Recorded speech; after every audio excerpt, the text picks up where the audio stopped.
Yes, I've been a slut for over 3 years now. It's one of my greatest professions. I don't care what people think.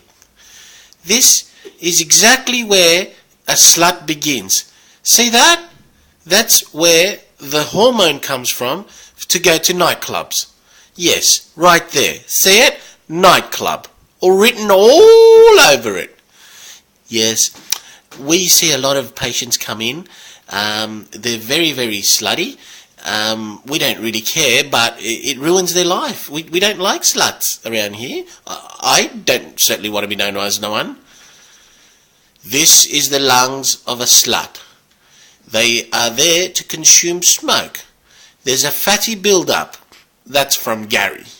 There lies lots and lots of blue stuff. That's from Peter. And see that?